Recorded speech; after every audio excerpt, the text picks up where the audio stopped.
여러분의 건강한 가정 경제 생활을 응원하는 코너입니다. 가계부채 피상구, 여기는 서울금융복지상담센터. 지난달 한국경제연구원이 발표한 자료에 따르면 가계대출 금리가 1%포인트 오르면 연체율이 무려 4배 이상 폭증할 수 있다는 분석을 내놓았는데요. 이러한 위험을 잘 관리할 수 있도록 오늘도 서울금융복지 황상진 상담관 연결해서 가계부채 해결 방법을 들어보겠습니다. 상담관님 안녕하세요. 네, 안녕하세요. 가계부채 비상구 서울금융복지 황상진 상담관입니다. 네, 3주 만에 소개를 해드리는 것 같은데 아마도 현장에서 연체 상황에 처한 시민분들과 상담을 많이 하실 것 같아요. 실제 현장에서 연체로 인한 상담이 많이 늘고 있는 추세인가요? 네, 저희 센터를 찾는 분들 중에 상당수가 연체된 상황에서 오고 계십니다. 수치상으로만 보면 연체율이 하락세라는 발표도 있지만 안심할 수 있는 상황은 아니고요. 실제 상담 현장에서는 코로나 때문에 연체 상담이나 해결 방법에 대한 문의가 점차 늘고 있습니다. 네. 네, 구체적으로 한국신용정보원에서 발표한 자료를 보면 지난 6월 말 기준으로 3개월 이상 연체자가 총 77만 5천 명 정도이고요. 네. 이 중에서 약 70%가 신용카드 연체라고 합니다. 또 절반 이상은 다중채무를 갖고 있는 것으로 파악되었습니다. 이게 좀 70%가 신용카드 연체고 그다음에 또 연체자 중 무려 절반 이상이 다중채무를 갖고 있다. 이게 좀 씁쓸한 현상인 것 같은데 아무래도 연체에 대한 두려움으로 돌려막기를 하다 보니까 이런 다중채무라는 상황에 놓인 분들이 굉장히 많아질 것 같아요. 연체가 시작되면 그러면 어떤 일들이 일어나고 그걸 어떻게 대처하면 좋을지 이런 거를 좀 알려주실 수 있다면 좀 팁을 좀 알려주시죠. 네, 보통 대출 상품을 알아볼 때는 우리가 이자율이나 상환 방식들은 잘 고려를 하지만 네. 이제 정작 중요한 연체 이자라든지 또 연체가 시작되면 채권자가 나에게 어떤 조치를 취하게 될지 자세히 아는 분들은 많지가 않습니다. 맞아요, 진짜. 네네네. 그래서 예를 들면 담보대출에 대한 연체가 3개월 이상 계속되면 기한의 이익이라는 게 상실이 되고 그때부터 원금에 연체 이자가 부과가 됩니다. 그래서 엄청난 금액을 부담해야지만 연체 해제가 가능하게 됩니다. 자, 여기서 기한이익 상실이라는 것은 채무자가 원리금을 일정 기간 연체하면 그 위험성이 높아졌다고 판단하고 만기일과는 상관없이 대출금을 일시에 회수하는 것을 말합니다. 그래서 보통 담보대출은 연체일로부터 2달 이 기한이익 상실이고요. 또 신용대출은 연체일로부터 1달의 기한으로 산정을 합니다. 그러니까 담보대출은 연체일로부터 2달, 신용대출은 연체일로부터 1달. 이렇게 본다는 말씀이시군요. 그러면 기한이익 상실이 되면은 일시금 상환 요청이 있다고 이제 말씀하셨는데 이게 그러다 보니까 정말 유의해야 될 것 같은데 그럼 이렇게 연체가 발생되더라도 빠르게 상환하면 이제 문제가 없겠지만은 만약에 장기간 상환하지 못할 경우 그러면 채권자가 어떤 조치를 취하게 될까요? 네, 오늘 제가 이 부분을 좀 강조해서 설명드리고 싶은데요. 우리가 실제로 한두 번 연체를 겪고 저희 센터를 오시는 분들 중에서 앞으로 어떤 일이 일어날지 몰라서 막연하게 두려움과 또는 극심한 스트레스를 호소하는 분들이 많습니다.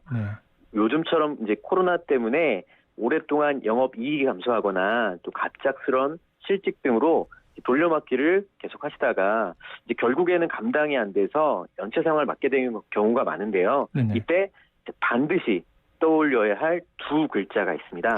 두 글자요? 이거 궁금한데요? 이 어떤 거죠? 네, 바로 침착입니다. 침착. 네, 실제 장기 연체를 겪다가 저희 센터에 상담 오시는 분들을 이야기를 좀 들어보면요. 적지 않은 분들이 초기 대응에 좀 실패를 하시고 무조건 채권자를 피하려고 이제 사회생활을 중단하거나 장기간에 주민등록 말소 상태까지 지내는 경우가 많습니다. 네, 그래서 침착을 잃고 급한 생각에 사채에 손을 댔다가 더 큰 어려움에 처한 분들도 있고요. 여기서 우울증을 좀 오래 앓다가 더 큰 좌절에 극단적인 선택을 하는 안타까운 상황도 종종 발생하기도 합니다. 네, 그래서 상황이 악화될수록 이 침착이라는 단어를 자주 가슴속에 새기고 혼자서 고민하기보다는 저희 센터와 같은 전문가의 상담을 통해서 연체 시 취해야 할 조치를 차근차근 대응하시면 슬기롭게 잘 해결해 나갈 수가 있고요. 실제 저희 센터에 오셔서 그렇게 해결한 사례가 정말 많이 있습니다. 그렇다면 그 단기 연체 시에 그 채권 회수는 어떻게 이제 진행이 되고요? 그다음에 그 유의 사항은 어떤 것들이 있을까 좀 알려주시죠. 네, 이제 가장 많이 단기 연체가 발생하는 신용카드 채권 회수 절차를 예를 들어서 설명을 좀 드리는 게 좋을 것 같습니다. 네. 카드 대금이 5일 이상 연체가 되면 한국신용정보원에 연체가 등록이 되고요. 네. 이제 이게 다른 금융회사들도 공유가 되고 신용카드 사용은 중지가 됩니다. 네네. 자, 이때부터 추심 전화가 시작이 되는 거죠. 그래서 네. 보통 이렇게 한 달 정도까지 추심 전화가 이어지다가 갚지 못하게 되면 카드 회사가 이제는 법원에 지급 명령을 신청을 하게 되는데요. 네. 지급 명령은 쉽게 약식 민사 재판이라고 보시면 되고요. 지급 명령을 이의 신청 없이 14일이 지나면 민사 판결의 효력이 생깁니다. 네. 그래서 시효도 10년이 되는 것이고요. 자, 이때부터 채무자의 급여나 통장 또는 기타 재산의 압류가 가능하고요. 또 2단계에서도 상환이 되지 않으면 장기 연체로 분류가 됩니다. 이후부터는 정기적으로 독촉 우편물이나 또는 추심업자가 유선 연락이나 채권 매각 등의 조치가 이루어지게 됩니다. 네. 자, 여기까지 신용카드 채권 회수 단계를 좀 자세히 설명드렸는데요. 네네. 사실 대부분의 채권사도 이와 비슷하다고 보시면 될 것 같고요. 네. 자, 이렇게 제가 상세하게 설명드린 이유는 바로 겁먹을 필요는 없다는 겁니다. 겁먹을 필요 없다. 네, 공포는 우리가 잘 알지 못하기 때문에 비롯되는 경우가 많거든요. 네. 그래서 우리가 간혹 이제 깡패들이 들이닥치거나 또는 형사적으로 뭐 경찰이 잡아가거나 이런 좀 알지 못하는 공포를 많이 겪고 계신데 네. 사실 이런 사례는 드라마에서나 이제 영화에서나 많이 나올 수는 있지만 요즘에는 대부분 적법한 절차를 거쳐서 추심이 되고 네네. 침착함을 유지하고 차근차근 저희와 같은 전문가와 함께 해결 방법을 생각하신다면 네네. 잘 해결이 가능합니다. 그렇군요. 그럼 그 오늘 상담가님께서 설명해 주신 내용을 듣고 보니까 연체를 했더라도 내가 만약에 연체를 했더라도 이 막연한 두려움을 갖고 뭐 포기하기보다는 뭐 말 그대로 정말 침착하게 나에게 맞는 해결 방법을 찾으면 되겠다라는 이제 용기를 좀 갖게 되는데 그럼 센터에 가면 뭐 이런 더 자세한 내용이라든지 나에게 맞는 어떤 포트폴리오라든지 해결책을 좀 진단해 줄 수 있는 건가요? 물론입니다. 저희 여전히 그렇지만 불법 추심이 있는 경우도 있죠. 네네. 그때는 이 녹음이나 녹취 또는 문자 발송된 자료를 모아서 네. 금융감독원에 신고하거나 또는 채무자 대리인 제도를 도움을 받을 수가 있으니까요. 네네. 법률구조공단에 문의하시는 것도 큰 도움이 됩니다. 네.